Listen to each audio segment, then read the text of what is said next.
আসসালামু আলাইকুম ওয়া রাহমাতুল্লাহি ওয়া বারাকাতুহু।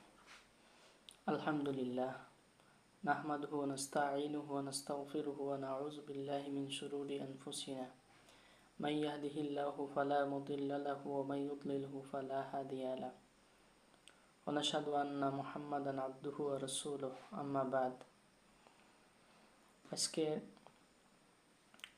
ইলমুন নাহু এবং ইলমুস সরফ সম্পর্কে বেসিক ক্লাস হবে ইনশাল্লাহ।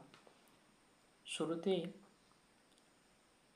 ইলমুন নাহু কোথা থেকে শুরু হয়েছে, তার উৎপত্তি এবং ইলমুস সরফের পরিচয়, ইলমুন নাহু এবং ইলমুস সরফের গুরুত্ব সম্পর্কে বেসিক কিছু আলোচনা করব ইনশাল্লাহ। ইলমুন নাহুটা কোথা থেকে শুরু হয়েছে?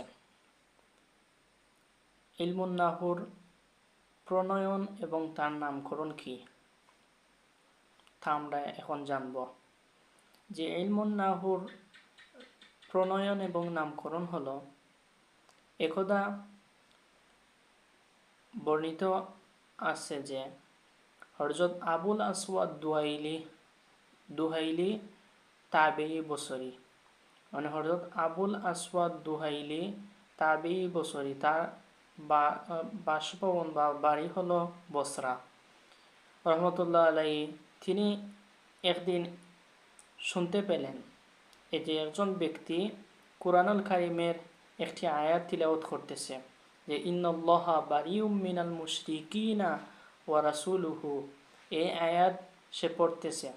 এই আয়াতের মধ্যে লোকটি একটি ভুল করেছিল, যে ওয়া রাসূলুহু এর স্থলে সে ওয়ারিসুলুহু, মানে রার নিচে জের পরে, রসুল শব্দের রার নিচে জের পরে সে ব্যক্তি উচ্চারণ করেছিল।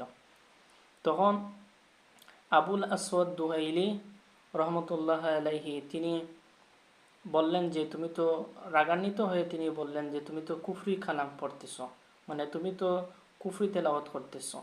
এরকম তিনি রাগান্বিত হয়ে তিনি এই মজলিস থেকে চলে গেলেন। তিনি গিয়ে হযরত আলী রাদিয়াল্লাহু তাআলা আনহু তখন সেখানের মানে খলিফা ছিলেন, তখন আলী রাদিয়াল্লাহু তাআলা আনহু।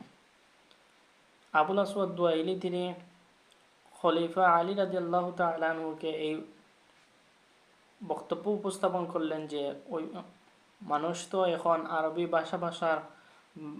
ভাষার প্রতি জ্ঞান না থাকার কারণে সে কোরআন শরীফ পড়তে ভুল করে।